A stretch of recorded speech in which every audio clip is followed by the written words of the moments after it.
Hello दोस्तों, तो आप लोग कैसे हैं? आई होप आप लोग अच्छे होंगे। मैं बात करने वाला हूं आज मोस्ट पॉपुलर कोचिंग क्लासेस की, जिसका नाम है ज्ञानदीप कोचिंग क्लासेस, जिसे जीडी क्लासेस भी कहते हैं। यहां पर सभी विषय पढ़ाए जाते हैं, जैसे विज्ञान में भौतिक विज्ञान, रसायनिक विज्ञान, जीव विज्ञान और मैथ इंग्लिश भी पढ़ाए जाते हैं। साथ ही साथ हिंदी और सामाजिक विज्ञान का भी यहाँ पर ध्यान रखा गया है। इनके निर्माता महोदय श्री पंकज जी हैं और ये सभी विषय एक विशेषज्ञ टीचरों द्वारा पढ़ाया जाता है, जिन्होंने उच्च शिक्षा प्राप्त की। इसका स्थान कलवारी शर्मा जौनपुर है। हमारा चैनल का नाम है विराज एजुकेशन हब। प्लीज चैनल को लाइक शेयर एंड सब्सक्राइब जरूर करें। क्या पता चला था? डीएनए क्या होता है? डीएनए एक आनुवंशिक पदार्थ, आनुवंशिक पदार्थ होता नहीं। देखिए, डीएनए एक आनुवंशिक पदार्थ होता है, ये तो हम मान लिए। प्रयोग के आधार पर कैसे कैसे प्रयोग किया गया ना। अब हम पढ़ेंगे डीएनए के बारे में। डीएनए की उसका फुल फॉर्म बताइए। डीऑक्सी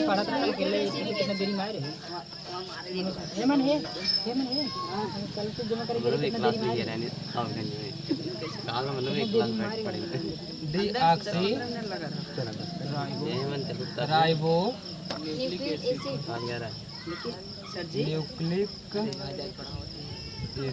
न्यूक्लिक होता है न्यूक्लिड। न्यूक्लिक, यहाँ न्यूक्लिक पढ़िए। न्यूक्लिक कहा था ना, पीछे देखिए दूरी में पढ़िए। न्यूक्लिक कहा था ना, तब डीऑक्सी राइबो न्यूक्लिक एसिड, ये तो उसका फुल फॉर्म हो गया। अब जब कोई आपसे पूछे कि न्यूक्लियोटाइड की लंबाई कितनी होती है, न्यूक्लियोटाइड की लंबाई या डीएनए की लंबाई कितनी होती है ना, तो डीएनए की लंबाई आप नहीं कह सकते, अर्थात आप कह सकते हैं डीऑक्सी राइबो न्यूक्लियोटाइड। क्या? न्यूक्लियोटाइड की संख्या के आधार पर हम न्यूक्लियोटाइड डीएनए का लंबाई नाप सकते हैं। ठीक है, कोई अभी नापा नहीं है क्योंकि क्लियर नहीं है। ठीक है, जितना न्यूक्लियोटाइड रहेगा उतना ही आपका डीएनए की लंबाई रहेगी। ठीक है, अब यहाँ पे देखिए क्या कहा जाता है। डीएनए क्या है?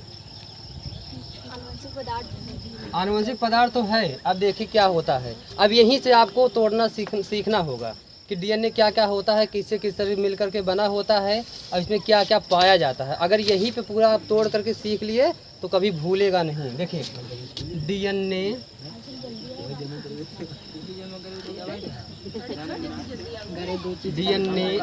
दो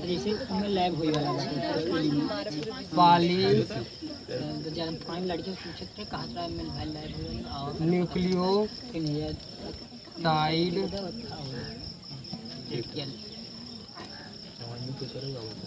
श्रृंखला। इस बात से परिचय से हैं आप लोग सहमत? डीएनए दो पॉलीन्यूक्लियोटाइड श्रृंखला न, इसका मतलब ये है, ध्यान से देखिए, इसका मतलब है जो डीएनए होता है दो पॉलीन्यूक्लियोटाइड न, मतलब आप कह सकते हैं दो हेलिक्स होता है ना। एक देखिए ऐसे, एक ऐसे ना, ऐसे होता है। तो यही कहा गया है। अभी अब जो इम्पॉर्टेंट चीज़ है उसे लिखते चलिएगा, बाद में फिर हम लिखा देंगे ना। तो देखिए, एक हेलिक्स ये है, एक हेलिक्स ये है। इसीलिए कहा जाता है डीएनए दो पॉलीन्यूक्लियोटाइड श्रृंखला है। ठीक है, अब देखिए इसको तोड़ दीजिए।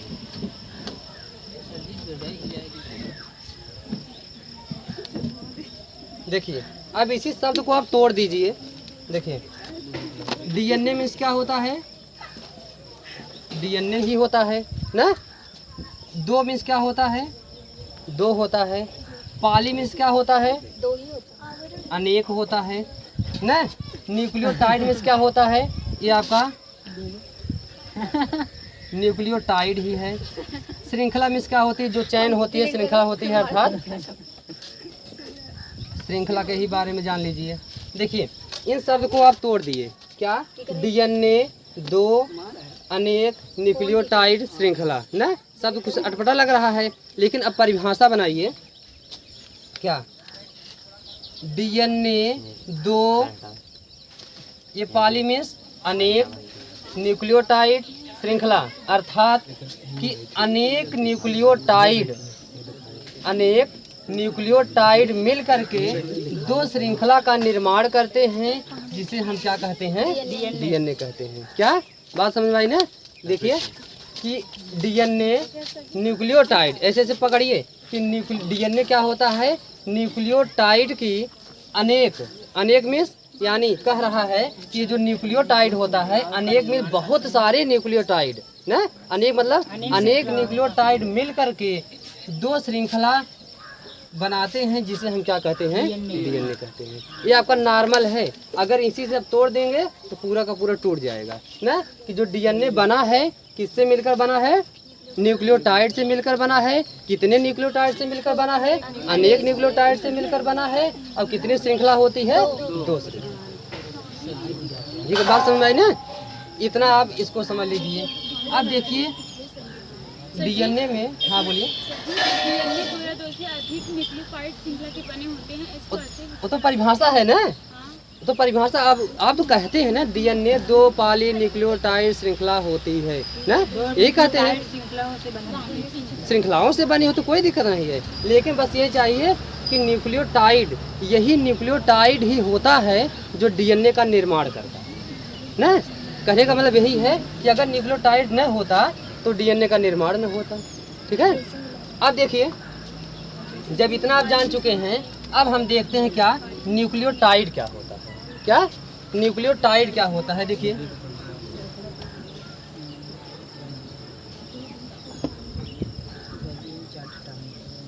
न्यूक्लियोटाइड देखिए 2 चीज़ों से मिलकर के बना होता है। किससे? नहीं, 3 चीज़ों से मिलकर बना होता है। फास्फेट जो न्यूक्लियोटाइड होता है आपके 3 चीज़ों से मिलकर के बना होता है। अब 3 चीज़ में आपका क्या क्या है, एक तो पहले हम देखेंगे नाइट्रोजन क्षार। क्या है? हाँ, नाइट्रोजन क्षार है। दूसरा है पेंटोज शर्करा। क्या है? हाँ, क्या है? पेंटोज शर्करा। तीसरा क्या है? Phosphate group. हाँ, फास्फेट ग्रुप। देखिए अब यही चीज़ जानते रहिए, यहीं से तोड़ना सीखिए, यहीं से शब्द को समझे रहिए, तभी आगे डीएनए को तरह समझ में आएगा। अब देखिए जो ये नाइट्रोजन क्षार होता है, मतलब न्यूक्लियोटाइड 3 चीज़ों से मिलकर बना है। उसके बाद ये जो नाइट्रोजन क्षार होता है ये 2 चीज़ों से मिलकर बना होता है। अर्थात नाइट्रोजन क्षार जो होते हैं वो 2 प्रकार के होते हैं। ठीक है, कितने प्रकार के होते हैं? 2 प्रकार के होते हैं। एक होता है प्यूरीन। क्या होता है? प्यूरीन होता है। और एक क्या होता है? पिरिमिडीन होता है। हाँ, बहुत क्वेश्चन मिले, 20-25 नंबर अकेले लेकर बैठता है अध्यक्ष है, ये जान लीजिए। नाइट्रोजन क्षार 2 चीज़ों से मिलकर बना है, प्यूरीन और पिरिमिडीन। अब देखिए प्यूरीन भी 2 चीज़ों से मिलकर के बना है। कितना? 2 चीज़। प्यूरीन भी आपका 2 चीज़ों से मिलकर के बना होता है। एक देखिए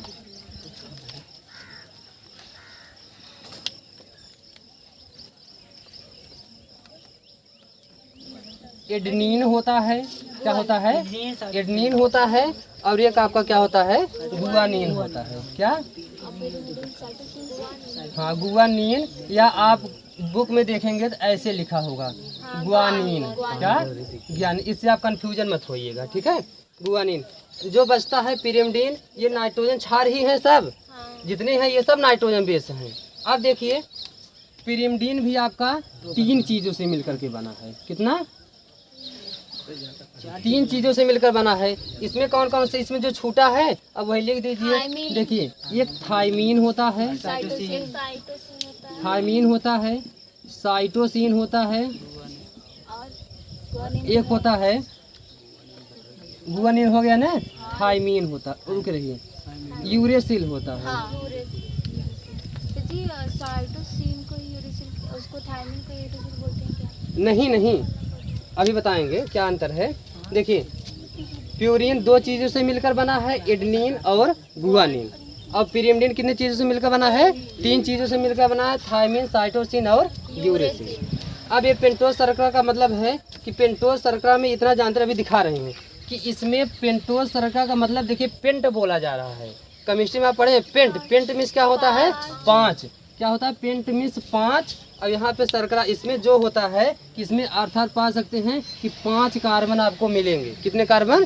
5 कार्बन मिल करके क्या बनाएंगे? पेंटोज शर्करा का निर्माण करेंगे। अब देखिए, अब ये जो फास्फेट ग्रुप होता है इसको हम किस नाम से जानते हैं? PO4 के नाम से जानते हैं। सर जी हाँ क्या बताए पेंटोज शर्करा में 5? देखिए दिखा देते हैं। देखिए जिसमें 5 कार्बन उपस्थित होते हैं उसी को हम पेंटोज कहते हैं ना। यहाँ पेंटोज शुगर है, तो इसके लिए हम संरचना के बारे में अगर देखेंगे इसमें 5 कार्बन आपके उपस्थित होंगे। ठीक है, अब 5 कार्बन कैसे उपस्थित होंगे देख लीजिए।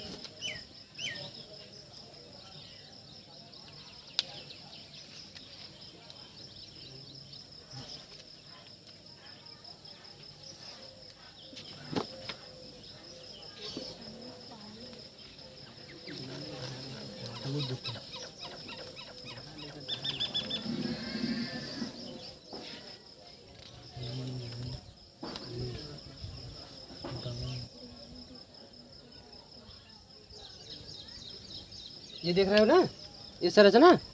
अब देखिए 1 कार्बन, 2 कार्बन, 3 कार्बन, 4 कार्बन और 5 कार्बन हो गया ना। ये हो गया पेंटोज शर्करा का। ये पेंटोज शर्करा का फिगर है, बस इसी को हमें क्या करना है और हाईलाइट कर देना है कैसे कैसे होता है ना।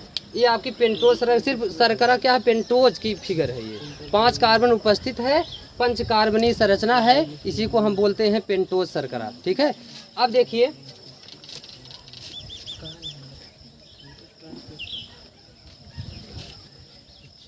एक न्यूक्लियोटाइड, अभी आप पीछे परिभाषा में क्या पढ़े? डीएनए क्या होता है? 2 पॉली न्यूक्लियोटाइड श्रृंखला होती है।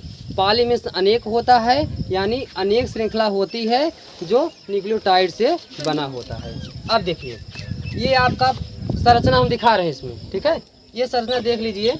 और यहाँ थोड़ा ये जान लीजिए, एडेनिन को हम ए से नोट करते हैं, गुआनिन को जी से, और यहाँ पे थायमीन को टी से, और साइटोसिन को सी से, और यूरेसिल को यू से।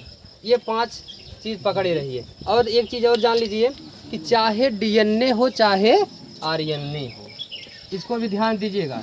चाहे क्या हो, डीएनए हो चाहे आरएनए हो ना, केवल 4 नाइट्रोजन क्षार से ही मिल करके बना होता है। बात समझ में आई? कि चाहे डीएनए हो चाहे आरएनए हो, सिर्फ 4 नाइट्रोजन क्षार से मिलकर बना होता है। लेकिन यहाँ पे आपके 5 नाइट्रोजन क्षार दिखाए गए हैं। तो जो होता है, अगर डीएनए की बात हम करते हैं तो डीएनए में 4 प्रकार के नाइट्रोजन क्षार कौन कौन से होते हैं?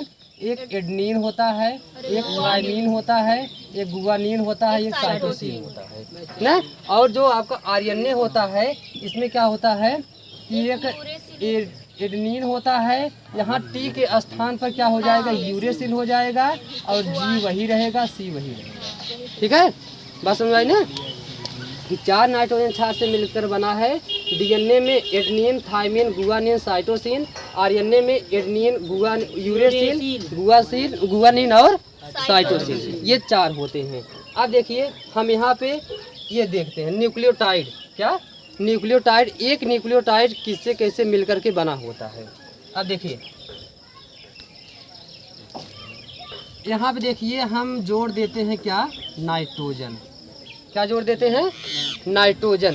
इसका मतलब होता है कि नाइट्रोजन क्षार यहीं पे जुड़ेगा फर्स्ट कार्बन पर। इसे देखिए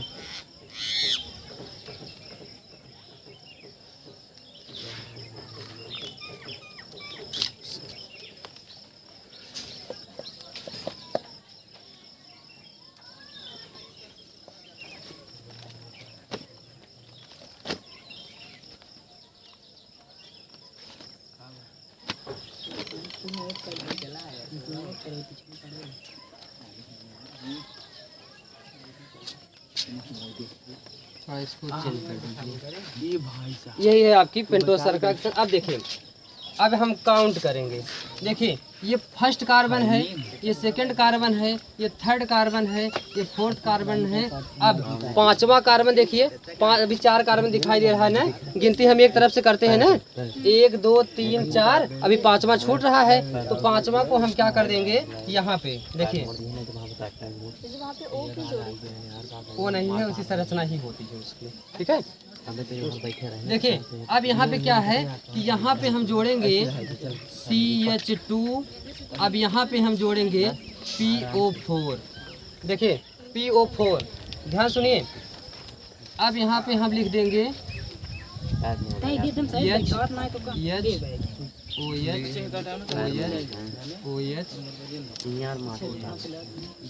देखिए बन गया संरचना। अब ये आपका जितना आप संरचना देख रहे हो, इतना जो डिब्बे में बंद है, यही हमारा क्या है, एक न्यूक्लियोटाइड है। क्या है? एक न्यूक्लियोटाइड है। मतलब ध्यान से सुनिए, पेंटोज शर्करा, 1 कार्बन 2 कार्बन 3 कार्बन 4 कार्बन, यहाँ से 5 कार्बन जुड़ करके पेंटोज शर्करा का निर्माण करता है। अब हमें क्या न्यूक्लियोटाइड में क्या क्या चीज़ें पाई जाती हैं? नाइट्रोजन क्षार, पेंटोज शर्करा, फास्फेट ग्रुप, 3 चीज़ से मिलकर के बना है। तो अब नाइट्रोजन क्षार में प्यूरिन और पिरिमिडीन होता है ना। अब प्यूरिन और पिरिमिडीन होता है तो इसमें भी अलग अलग नाइट्रोजन क्षार होते हैं। अब चाहे DNA हो चाहे RNA हो, 4 ही नाइट्रोजन क्षार से बनता है। और चीज़ें वही, पेंटोज शर्करा, फास्फेट समूह वही रहेगा। और ये भी समझ लीजिए, 2 चीज़ आता है, एक होता है न्यूक्लियोटाइड होता है, और एक क्या होता है, न्यूक्लियोसाइड होता है ना। ध्यान सुनिए, न्यूक्लियोटाइड और न्यूक्लियोसाइड में सिर्फ एक ही अंतर है। वो अंतर क्या है? देखिए यहाँ पे टाइड है और यहाँ पे साइड है ना, स और ट का अंतर है। अब मतलब इसका है कि न्यूक्लियोटाइड कब कहेंगे? जिसमें पेंटोज शर्करा, नाइट्रोजन क्षार, फास्फेट समूह तीनों जुड़े हों, तब न्यूक्लियोटाइड कहेंगे। जो न्यूक्लियोसाइड है, यानी इसमें हम क्या हटा देंगे, यहाँ से फास्फेट समूह को अगर हम यहाँ से हटा दें ना, यहाँ से फास्फेट समूह को हटा देंगे तो ये जो संरचना सिर्फ इतनी बचती है, यही हमारा न्यूक्लियोसाइड है। बस इतना जानते रहिए, इससे कोई अंतर नहीं। ना तो क्वेश्चन पूछेगा, अगर पूछेगा कि न्यूक्लियोसाइड किसे कहते हैं, आप जवाब दे सकते हैं कि जिसमें न्यूक्लियोसाइड में सिर्फ पेंटोज शर्करा पाया जाता है और नाइट्रोजन क्षार पाए जाते हैं। ठीक, अब नाइट्रोजन क्षार का नाम आप लिख दें कौन कौन से पाए जाते हैं। ठीक है, अब देखिए एक पंचकार्बनिक संरचना, नाइट्रोजन क्षार, PO4, तीनों चीज़ मिल गया ना। अब ध्यान ये देना है कि थायमीन, साइटोसिन और गुआनिन, एडेनिन, 4 नाइट्रोजन क्षार हैं। जितने न्यूक्लियोटाइड बनेंगे उस पर एक न्यूक्लियोटाइड पर एक क्षार उपस्थित होंगे। जैसे अभी हमने कह दिया कि यहाँ पे हम नाइट्रोजन क्षार यानी नाइट्रोजन क्षार यहीं लिखेंगे। आप ये भी जानते रहिए कि न्यूक्लियोटाइड के फर्स्ट कार्बन पर आपका नाइट्रोजन क्षार जुड़ता है, 5वें कार्बन से फास्फेट समूह जुड़ता है, और जो ये 3rd कार्बन होता है ना, 3rd कार्बन से दूसरा न्यूक्लियोटाइड आकर के जुड़ेगा, फिर तीसरा जुड़ेगा, चौथा जुड़ेगा, ऐसे ऐसे पूरी की पूरी रासायनिक संरचना बन जाएगी। और वही उसी के अपोजिट में 2 हेलिक्स होता है। अगर इसी संरचना को ऐसे हम पलट देंगे तो एक और बन जाएगी, तो दोनों को मिला देंगे तो DNA की संरचना बन जाएगी, तब ऐसे हो जाएगी ना। अब देखिए यहाँ पे क्या जोड़ेंगे, दूसरा न्यूक्लियो। अगर हम जैसे मान लीजिए, अभी मिटा सकते हैं इसको, चलिए देखिए,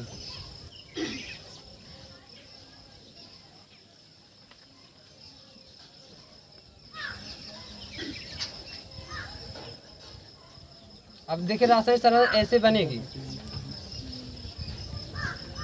देखिए अब देखिए हमने कहा यहाँ पे अगर हम कह दें, चलिए नाइट्रोजन क्षार, कौन सा नाइट्रोजन क्षार है, मान लीजिए ये आपका एडेनिन है। क्या है? एडेनिन है। ये आपका क्या हो गया, एडेनिन वाली न्यूक्लियोटाइड बन गया।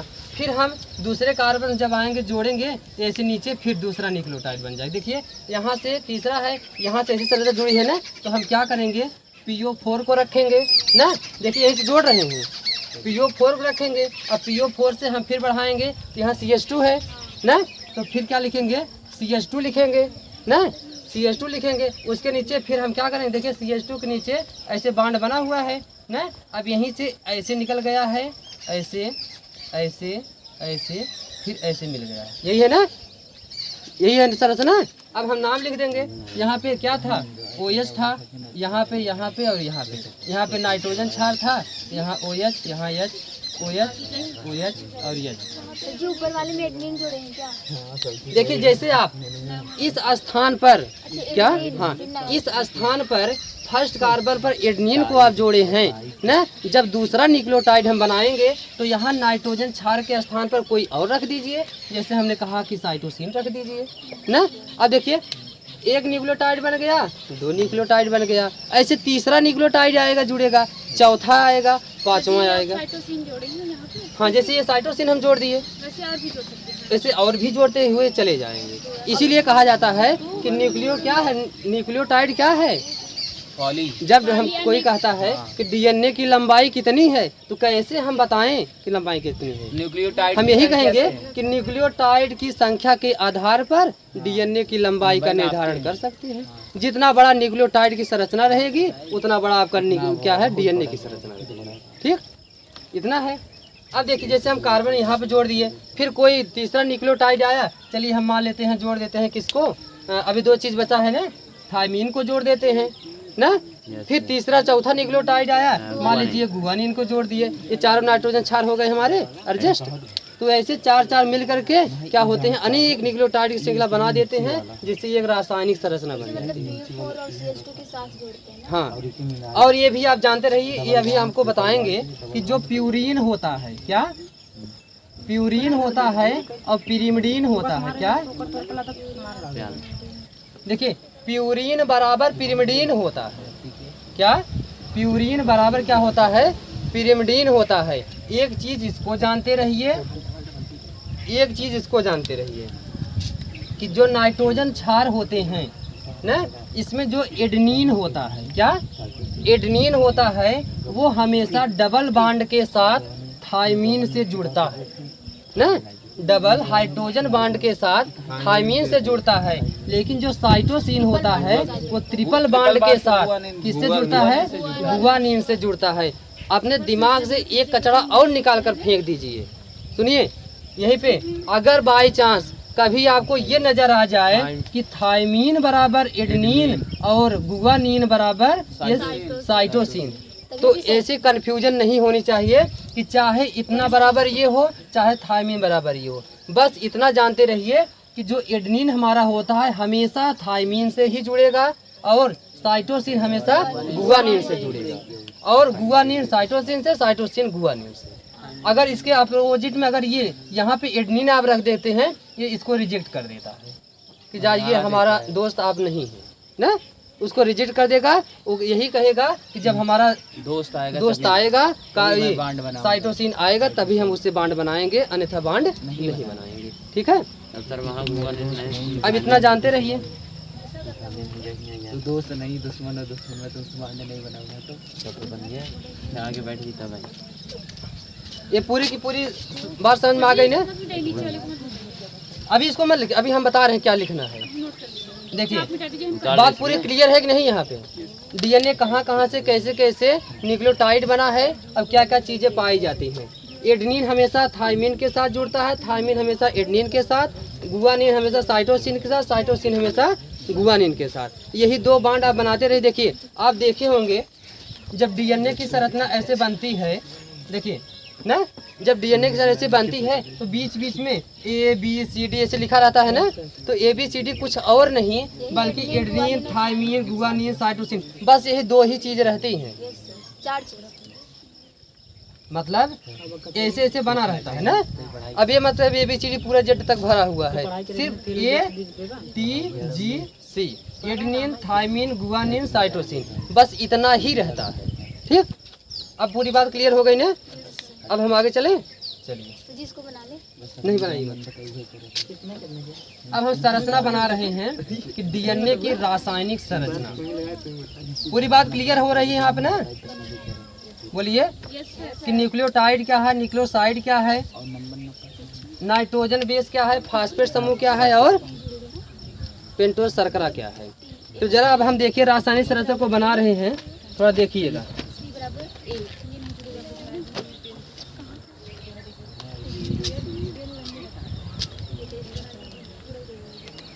नहीं जुड़ेगा। पढ़ाई चुकी है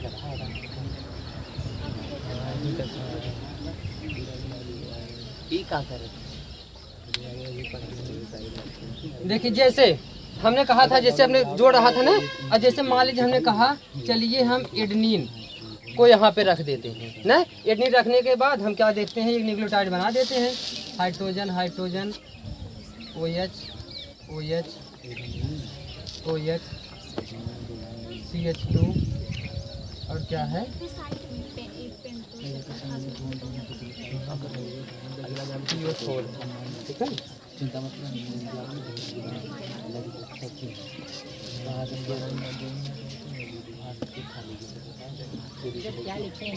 देखिए एक हमारा क्या बन गया, ये क्या बन गया, न्यूक्लियोटाइड बन गया। देखिए एडेनिन फास्फेट समूह फास्फेट ग्रुप ना, अब ये आपका पेंटोस शर्करा, पंचकार्बनिक संरचना, एडेनिन जुड़ा है, फास्फेट समूह जुड़ा है, ये हमारा एक न्यूक्लियोटाइड है। अभी हमने बताया कि जब दूसरा न्यूक्लियोटाइड आएगा तो तीसरे कार्बन से जुड़ता है, नाइट्रोजन क्षार फर्स्ट कार्बन से जुड़ता है, फास्फेट समूह 5वें कार्बन से जुड़ता है। इतना आप ध्यान दे दीजिएगा। अब दूसरा देखिए हम जोड़ रहे हैं, अब यहाँ से हाइड्रोजन यहाँ से OH हटता है तो यहाँ पे हम एडजस्ट करते हैं किसको, PO4 को ना, उसके बाद CH2 को, उसके बाद ऐसे पूरा खींचेंगे। जी उसमें जब बनाए थे तब OH नहीं हटाए थे क्या? नहीं, अब देखिए यहाँ से छोटा छोटा बना रहे हैं जिससे समझ में आ जाए, पूरा एडजस्ट हो जाए। जी हम लोग भी बनाए, बनाइए मत, समझ लीजिए आप लोग। देखिए जैसे हमने एडेनिन को यहाँ जोड़ा था ना, वैसे अगर हम यहाँ पे क्या कर देते हैं कि देखिए जोड़ देते हैं साइटोसिन को, किसको जोड़ देते हैं, साइटोसिन को जोड़ देते हैं। अब फिर पूरा का पूरा वही लिख देंगे, OH OH OH OH ना। अब यहाँ पे वही OH जुड़ेगा क्योंकि हमें तीसरे कार्बन से क्या जोड़ना है, दूसरा न्यूक्लियोटाइड जोड़ना है। तो यहाँ से हाइड्रोजन हट जाएगा और यहाँ से फिर हमारा दूसरा न्यूक्लियोटाइड जुड़ेगा। जैसे यहाँ साइटोसिन जोड़ दिए आप, अब यहाँ से चलिए जोड़ देते हैं क्या, कि फिर हमारा वही PO4 जो ऊपर है ना, PO4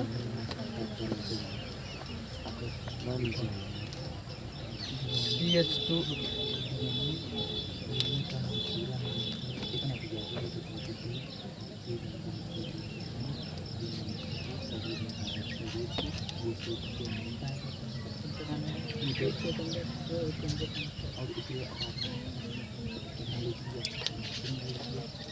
देखिए जैसे यहाँ पे ये जोड़ दिए, अब यहाँ पे आप जोड़ दीजिए, मान लीजिए थायमिन को आप जोड़ दीजिए ना। हाँ ऐसे जोड़ते चले जाएंगे, इसको कटघरे में बंद करिए रहिए ना। अब फिर देखिए एक और बचा है, तो यहाँ से फिर आपका आ जाएगा, यहाँ पे ये हो गया OH ना। देखिए फिर एक अभी बचा है 4, क्योंकि 4 हम पढ़ते हैं, 4 को दिखा दे रहे हैं, वैसे पूरी संरचना रहेगी, चाहे जहाँ तक आप जोड़ते चले जाइए ना। अब एक और जोड़ दीजिए, देखिए जैसे आपका फिर PO4 CH2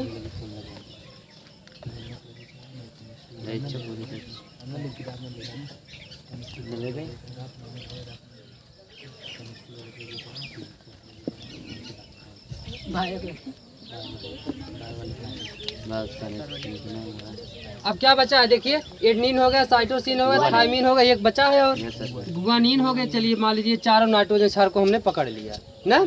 अब देखिए OH OH OH और इसको हम पूरा जोड़ देते हैं, ठीक, ये हो गया ना।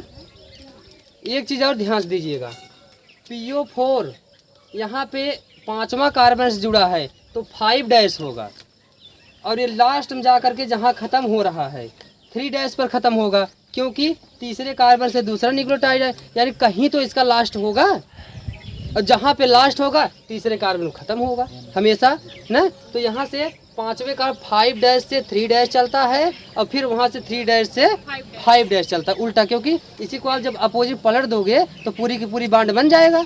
अब जैसे अब इसी संरचना को 2 हेलिक्स होता है और दोनों हेलिक्स न्यूक्लियोटाइड से ही मिलकर बने होते हैं। जैसे अगर आपको एक चीज़ और दिखा दे, एडजस्ट कैसे होते हैं, एडजस्ट मतलब कि DNA पर एडजस्ट कैसे होते हैं, देख लीजिए, तब बना रहे हैं पूरा संरचना। जैसे मान लीजिए इसको ऐसे कर देते हैं, बात समझ आई ना। अब देखिए जो ऐसे जुड़ा रहता है, मान लीजिए ये आपका ऐसे ऐसे adenine, thymine, cytosine, guanine, cytosine ना, ऐसे है। अब हम डीएनए पर कैसे पकड़ेंगे कि एक न्यूक्लियोटाइड कैसे है ना, तो एक न्यूक्लियोटाइड कैसे, यहाँ पे देखिए जो आपका ये डीएनए का बैकबोन होता है, ध्यान सुनिए, जो इसकी मोटाई होती है, इसका जो बैकबोन होता है वो किसका बना होता है, ये बना होता है PO4 से प्लस पेंटोज शर्करा से।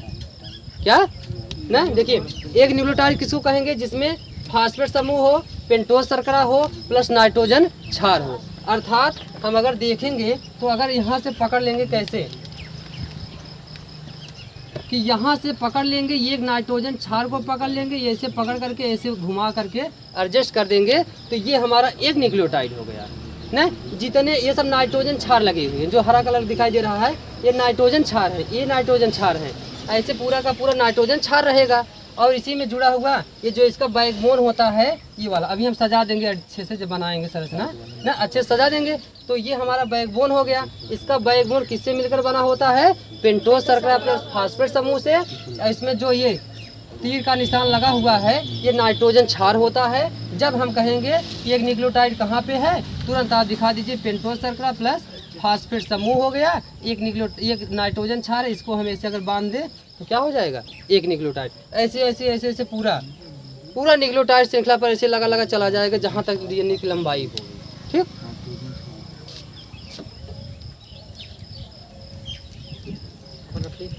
अभी इसी संरचना को हम पलट देते हैं, क्या करते हैं, पलट देते हैं। पलटने का मतलब देखिए कि जब इसी संरचना को ऐसे हम घुमा देंगे तो कैसी संरचना बनेगी, देखिए हाँ उल्टा बनेगी, ऐसे जाएगा, ऐसे जाएगा, अब थाइमिन बनेगा ना।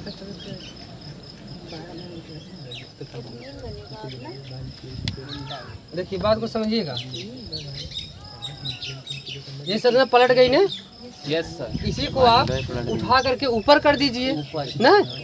अगर एक संरचना न्यूक्लियोटाइड को कैसे आप पलटोगे तो ये वाली संरचना ऊपर और नीचे वाली ऊपर हो जाएगी, क्योंकि डबल हेलिक्स होता है ना, बांड को बनाना है तो अपोजिट वाला अपोजिट तो जाएगा ही। तो अब देखिए ये आपका 5वां कार्बन हो गया, ये देखिए एक कार्बन, ये 2 कार्बन, ये कार्बन ना। अब यहाँ से देखिए कि मान लीजिए यहाँ से आपका थाइमिन जुड़ गया, क्या, अब थाइमिन के ऊपर क्या है, इसी को ऊपर ले दीजिए, OH, यहाँ पे क्या था, सर जी OH, हाँ नीचे से ऊपर जाएंगे तो फिर गुआनिन पहले तब थाइमिन, कहाँ पे, मतलब यहीं से नीचे से ऊपर जा रहे हैं ना। कहाँ से पलट दिया है। संरचना पलटी है, पूरी ही पलटा है। यहाँ से नहीं, इसी संरचना को हम पलट दे रहे हैं, क्योंकि 2 श्रृंखला बनाना है ना, एक श्रृंखला ये बन गई, थाइमिन जुड़ा है। अब दूसरा श्रृंखला हम बनेंगे। अब देखिए दूसरा श्रृंखला यहाँ से हो गया, अब यहाँ से फिर देखिए कहाँ पर जुड़ेगा जा करके, यहाँ पे देखिए वहाँ पे फास्फेट ग्रुप OH था ना, क्योंकि अब हमें यहाँ से जोड़ना है किस कार्बन से, इस हाइड्रोजन के नीचे ये है, यहाँ से पेंटोज शर्करा CH2PO4 यही होगा ना, PO4 के नीचे जाएंगे, फिर कार्बन आपका आ जाएगा, कार्बन से फिर कार्बन, फिर ये छठो जे सर जी, ये फिर O, बात समझ में आई? हाँ फिर अब फास्फेट ग्रुप 1 2 3 कहाँ यहाँ जाएगा, 1 2 3 4, अभी यहाँ आपका हो जाएगा क्या, हाइड्रोजन। देखिए यहाँ पे CH2 था ना, देखिए यहाँ पे PO4 नीचे CH, अब इसी को पढ़ रहे हैं तो OH CH2PO4, देखिए PO4 CH2H, यही है ना, देखिए OH CH2PO4 यही जा रहा था ना, तो OH के स्थान पर हम वहाँ जोड़ रहे हैं दूसरा न्यूक्लियोटाइड। अब देखिए यहाँ पे जैसी संरचना था उसे आप बना दीजिए, OH H कब है, सर जी।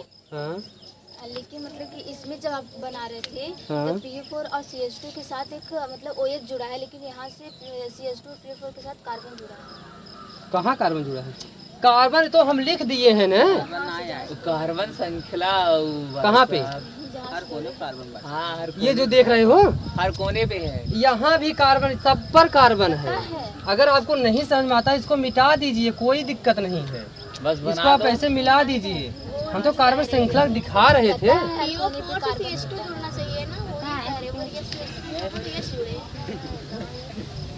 अच्छा कुछ नहीं बताइए, नहीं समझ, रुके रहिए, अभी बता रहे हैं। थोड़ा समझ नहीं आ रहा है आपको, सब सही है, बता रहे हैं। संरचना बन जाने दो। देखिए यहाँ पे थायमिन था, यहाँ से यहाँ को हम गुआनिन को जोड़ देते हैं। ये देख भाई, ये देख लो पीछे देख लो। क्या लिखते हैं जल्दी? क्या? देख देख देख फिर से देख। ये आगे से बताया यार। देख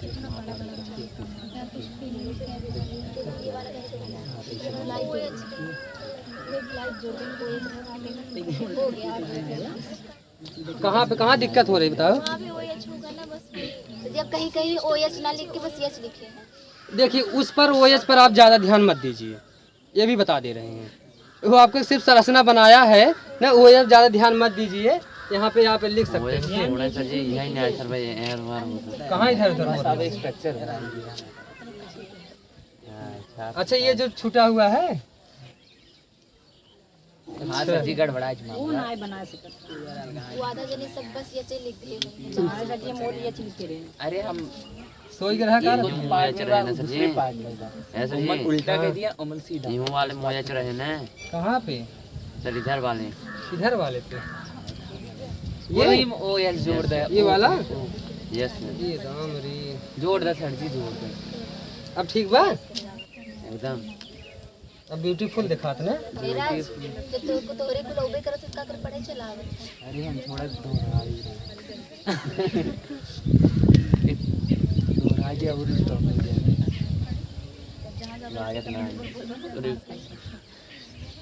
उठाई के एकदम छता से बाहर समझ आ अब कुड़िया ही हो गई। ऐसे भी छाप लेते एक दिन फिर चलो ठीक ऐसे भी जरूरी है ये। क्या हुआ? अरे अधिक नहीं हो रहा है। की बाबू ना जय चला की उठा दे कुड़िया ही करवाई। अभी पांड बने। देखिए अब ये संरचना आपकी रासायनिक संरचना बन गई। Yes sir. ना 2 हेलिक्स बन गई, डीएनए की 2 हेलिक्स संरचना बन गई है। एक ऐसी श्रृंखला, एक ऐसी श्रृंखला, क्योंकि डीएनए 2 पॉलीन्यूक्लियोटाइड श्रृंखला है ना। तो डीएनए 2 पाली ये है ना, 2 पाली ये है, न्यूक्लियोटाइड है, अनेक न्यूक्लियोटाइड जुड़े हुए हैं, श्रृंखला है। कितनी श्रृंखला है? 2 श्रृंखला है ना। अब देखिए हम बताए थे कि एडेनिन हमेशा किसके साथ जुड़ता है? थायमिन। बताइए। थायमिन थायमिन के साथ जुड़ता है। अब कितने बांड के साथ जुड़ता है? डबल बांड के साथ। साइटोसिन किससे जुड़ता है? गुआनिन के साथ। कितने बांड के साथ? ट्रिपल बांड के साथ। ये थायमिन हमेशा डबल बांड के साथ ना।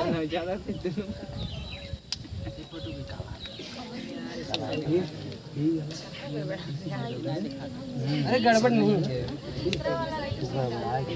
यार। देख हल्का का करी है लिखते हैं OH, उसके बाद C2 लिखा हुआ, देखो C2 और फॉस्फेट ग्रुप, फिर OH। हाँ। OEH के साथ एक फॉस्फेट ग्रुप जुड़ा हुआ है। क्या हुआ? H के साथ ये वाला? हाँ। फिर CH2 ये? नीचे बार ये वाला? Phosphate group. अच्छा, अधूरा काम। हाँ। और तो नहीं छूटा है। अब ध्यान से देखिएगा, ये जो होता है 5वें कार्बन से चल करके 3rd कार्बन पर लास्ट होता है, तो अर्थात हम इसे कहते हैं, अभी दिखाएंगे, क्योंकि ये डीएनए जैसे होता है ना, तो 5' से 3' पर एंड होता है, और ये 3' से 5' पर एंड होता है ना। ये एंड होता है, ये कैसे? 5' 5वें कार्बन से उठा है। देखिए 5वें कार्बन से स्टार्ट हुआ है, 3rd कार्बन जुड़ा है, क्योंकि 3rd कार्बन दूसरा न्यूक्लियोटाइड आकर जुड़ेगा ना। क्या हुआ? गलत लगा था कहाँ गलत लगा था? सर वहाँ देखिए पहले कहाँ पे बोलिए? एकदम सही है। देखिए अरे वीडियो मत चल, अरे ये वीडियो वाला मत इस चल। कार्बन से जुड़ा है हाँ तो ये भी इस कार्बन से नीचे है भैया कहाँ कहाँ? सर ये वाला हाँ इस कार्बन से जुड़े हैं तो ये भी इस कार्बन से जुड़ना चाहिए। कहाँ से जुड़ा है देखो पहले। ये वाला देख रहे हो, ये वाला देख रहे हो, ये वाला देख रहे हो, ये वाला देख रहे हो, ये तो एक सेंटर में ही है पर ये वाला इससे जुड़ा है। कहाँ जुड़ा है उससे? ये भी यहाँ पूछो पूछो कंफ्यूज लगा दिया यार। कंफ्यूज मत होइए ना। देखिए यहाँ से आप जोड़े हैं, जब यहाँ से जुड़ा है तो ये कहाँ पे जुड़ रहा है? हमने कहा था जब दूसरा न्यूक्लियोटाइड आकर जुड़ता है कहाँ पे जुड़ता है? 5वें कार्बन से जुड़ता है ना। देखिए 1 कार्बन 2 कार्बन 3 कार्बन, ये 4 कार्बन। अब ये 4 कार्बन यहाँ हो रहा है तो 5वां कार्बन यहाँ है तो 5वें कार्बन से PO4 जुड़ेगा ना, यही बात है ना। तो फिर 5वें कार्बन से ही तो PO4 जुड़ेगा, फिर 5वें से जुड़ेगा, फिर 5वें से जुड़ेगा। तो देखिए ये 3 कार्बन कहाँ से? देखिए तीसरे कार्बन से यहाँ नाइट्रोजन छाड़ा आपका फर्स्ट कार्बन हो गया। तीसरा कहाँ पे है? यहाँ पे है। 5वां यहाँ से है। तो ये देखिए कहाँ से चल रहा है? 3 डैश से। 3 डैश कहाँ है इसका? 1 2 3 यहाँ से शुरुआत, OS से शुरुआत हुआ है ना। अब यहाँ से 3 डैश से ये देखिए 5 डैश 5वें कार्बन पर ये इंड हो रहा है ना। तो यहाँ तीसरे कार्बन पर स्टार्टिंग पॉइंट है इसका और ये लास्ट पॉइंट पर 5वां है। तो 3 डैश से 5 डैश तक, 5वें कार्बन से 3 डैश तक, ठीक। OH पर खत्म था ना, OH पर खत्म था तो OH से ही तो शुरुआत होगा, उल्टा वाला बात समझ आ रही ना। तो कितने कार्बन खत्म हुआ? तीसरे कार्बन से खत्म हुआ था। तो तीसरे कार्बन से हम यहाँ से स्टार्ट करते हैं। तो जब तीसरे कार्बन से स्टार्ट करते हैं तो 3 डैश से जो दूसरी श्रृंखला होती है चल करके इंड होती है 5 डैश पर ना। यहाँ PO4 से जुड़ा हुआ है। यहाँ से देखिए PO4। अब PO4 किस कार्बन से जुड़ा है? 5वें कार्बन से। तो 5 डैश से लेकर के कहाँ तक? 3 डैश पर इंड हो रहा है क्योंकि ये आपका तीसरा कार्बन ना। अब देखिए इसी में अब इंजाइम आता है क्या? हाँ, जब ये बन जाता है तो इंजाइम महोदय जी आते हैं और करते क्या हैं कि 3 4 या 5 इंजाइम पाए जाते हैं। एक इंजाइम जोड़ने का काम करता है, एक इंजाइम तोड़ने का काम करता है, एक इंजाइम इसको मड़ोड़ने का काम करता है। तो अलग अलग सबका कार्य है जो आगे बताया जाएगा, ठीक है। अब वो इंजाइम आएगा, इसी श्रृंखला के दोनों की पूंछ पकड़ेगा और इसी में ऐसे ऐंठ देगा। और जब ऐंठ देगा तब देखिए क्या हो जाएगा, यही तरह से इधर की उधर भाग करके ऐसे बन जाएगा ना। बात समझ रहे? यही जब क्या हो जाएगा, इसका घुमाव हो जाएगा ना। हाँ, कर्व की तरह ऐसे देखिए, ऐसे जब मड़ोड़ देंगे आप तो ये वाली उधर से इधर, इधर से उधर डैमेज हो जाएगी ना। जब डैमेज हो जाएगी तो इस तरह की कुछ संरचना दिखाई देने लगेगी। और जब इस तरह की संरचना दिखाई देती है तब क्या होता है? यही है Watson of Crick model. 5 number में पूछता है कि वाटसन ऑफ क्रिक मॉडल का DNA की संरचना बनाइए। अब हम बनाते हैं। ये रासायनिक DNA की रासायनिक संरचना है, लेकिन जब हम करेंगे क्या, वाटसन ऑफ क्रिक मॉडल बनाएंगे तब दूसरा संरचना आ जाएगा। अब वो संरचना देखिए। अभी बनाइए मत, बाद में बना लेंगे। मेरा हो गया। फिर सभी अच्छे से बनाएंगे और अच्छे, क्योंकि लिखाना भी पड़ेगा ना। लिखा करके तब बनाएंगे। स्ट्रक्चर कहाँ बनना है जी। अब देखिए। नहीं कर रहा, कुछ नहीं कर रहा, कुछ नहीं कर रहा, मैं कुछ नहीं कर रहा, सच्ची कुछ नहीं कर रहा। ये छुए स्टूडेंट नहीं है ना। कॉपी लगाओ, कॉपी लगाओ। देख रहे हैं बैठ के। ये DNA का समस्या बनाए। आज समझ में सर जी आज सुबह जी बताइए, बनाते रहे। ये कर रहे हम इसके पापा से फिरौती मांगूंगा, कहूँगा आपका बच्चा मेरे कब्जे में। बनाइए मत रहने दीजिए। 4 लाख लेके आई, हम समझा रहे हैं। एक महीने दे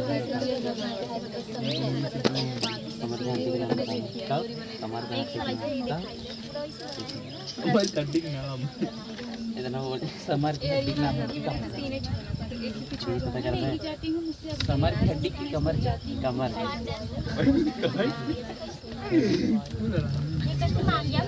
चेक मत ले बना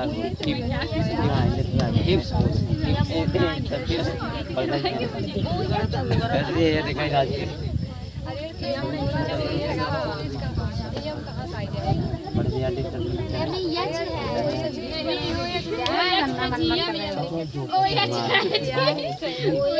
समझा होगा वो ये जाने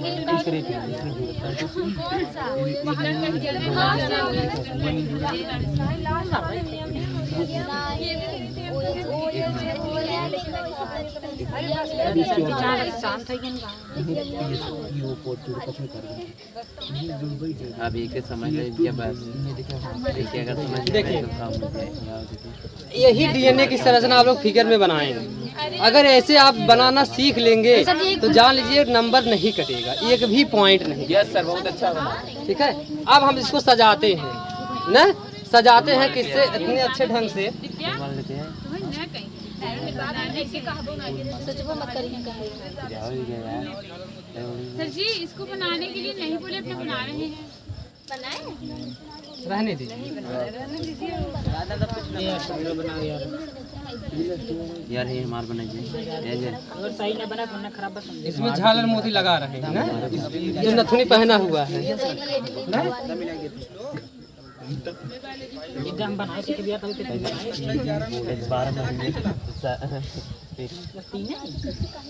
शांत रहो। सर जी ये डीएनए नंबर 1 में लगा दीजिए।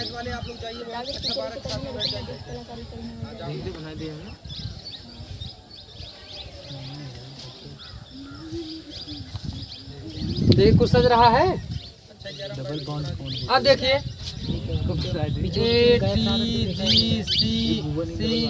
सर जी इसका क्रम नहीं बिगड़ सकता। कोई दिक्कत नहीं है, कोई दिक्कत नहीं। AECT कैसे सर जी सीसी दूध बनाते हैं? बता रहे। देखिए बस इतना होना चाहिए कि अपोजिट में इसके नाइट्रोजन क्षार वही होने चाहिए। देखिए था में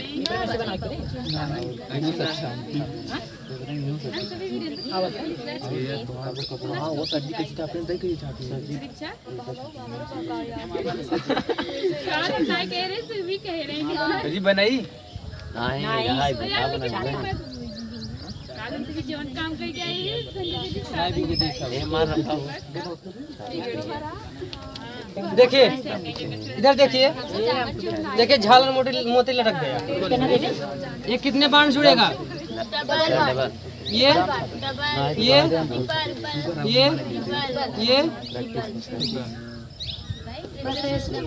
यानी सबको याद हो गया ना? एकदम भूल गया सर जी।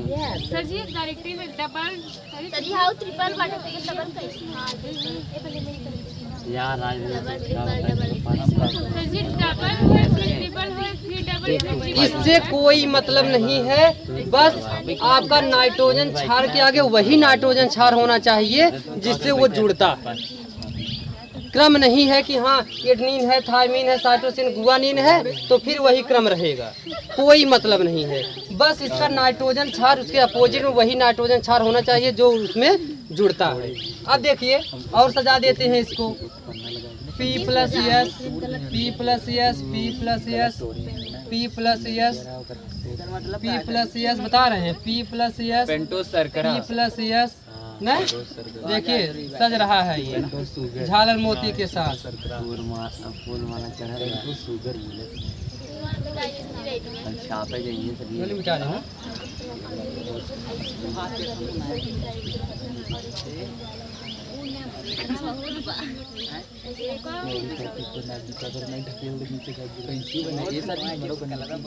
चलिए का अपडेट हो लगा यार। ये भी देख देखिए हम 4G लास्ट वाले में दुआ ने डबल बाण से जोड़े हैं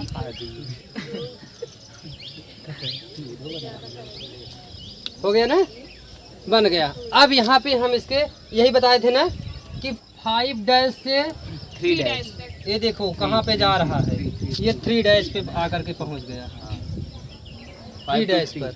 अब ये 3' से 5 एक इसकी श्रृंखला 5'। अच्छा देखिए ये क्या इंडिकेट कर रहा है कि दोनों हेलिक्स आपस में मुड़े हुए हैं। अब देखिए ये इसका बैकबोन कहलाता है। ये जो डीएनए का ये श्रृंखला देख रहे हो ना, ये इसका बैकबोन, जैसे आप कह सकते हो ऊपर का आवरण है। जैसे ये है ना, देख रहे हो ना, ये क्या हो गई, सीढ़ी हो गई। क्या हो गई, सीढ़ी हो गई, जिस पर हम चलते हैं छत पर ना। अब देखिए अगर यही मुड़ जाए, देखिए यही सीढ़ी अगर ऐसे मुड़ जाए, इधर का डंडा उधर, उधर का डंडा इधर, उसी में मरोड़ देगा ना। तो यही समझ लीजिए सीढ़ी है, श्रृंखला नाइट्रोजन क्षार, पेंटोज शर्करा फास्फेट समूह, पेंटोज शर्करा फास्फेट समूह, नाइट्रोजन क्षार, इसको मरोड़ दीजिए, ये हो जाएगा ना। अब देखिए अब इसके अंदर का एक बात हम बताते हैं, क्या क्या चीज़ें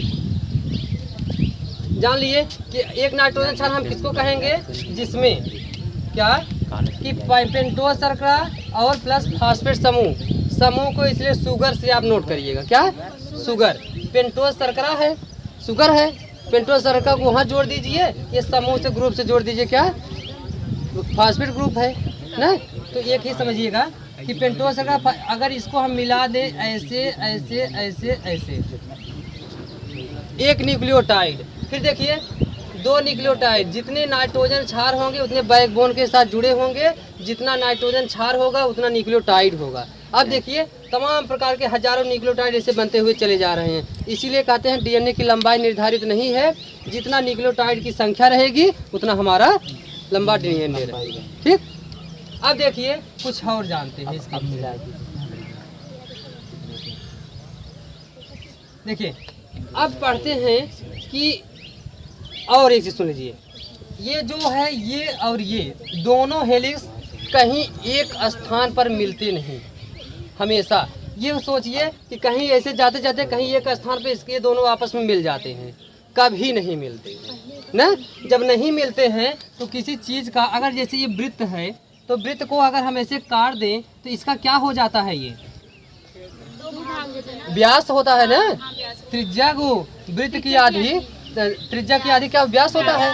तो अर्थात जब ये व्यास का आधा त्रिज्या होता है ना। अच्छा ये व्यास हो गया, त्रिज्या हो गई ना।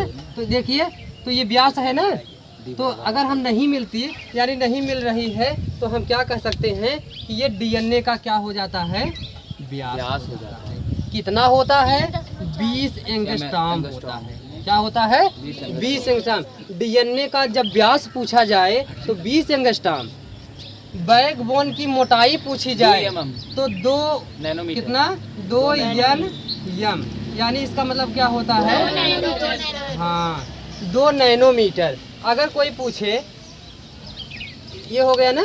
अब देखते हैं, यहीं से जोड़ते चले, 1 2 3 4 5 6 7 8 9 10 यहाँ हो रहा है ना। तो 10 से आप पकड़ लीजिए, 10 को ऐसे कर दीजिए यहाँ से। ये 10 नाइट्रोजन क्षार है ना, तो 10 नाइट्रोजन क्षार को हम कहते हैं एक पिच कहते हैं। एक पिच, क्या क्रिकेट खेलने वाला पिच ना। 10 नाइट्रोजन क्षार को एक पिच कहते हैं। और एक पिच की दूरी कितनी होती है, एक पिच की लंबाई, क्या एक पिच की लंबाई 34 लंबाई होती है 34 एंगस्ट्रॉम होती है।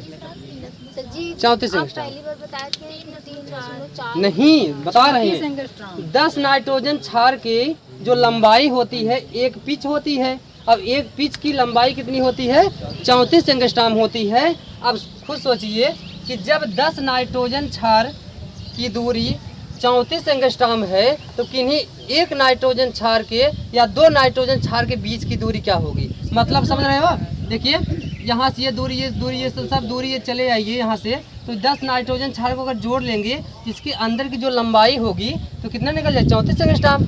लेकिन जब हम कहेंगे, जब 10 नाइट्रोजन क्षार को एक पिच कहते हैं, एक पिच की लंबाई 34 एंगस्ट्रॉम होती है, तो किन्हीं 2 नाइट्रोजन क्षार के बीच की दूरी क्या होगी, अर्थात क्या हो जाएगा। देखिए जैसे अगर हम कह दें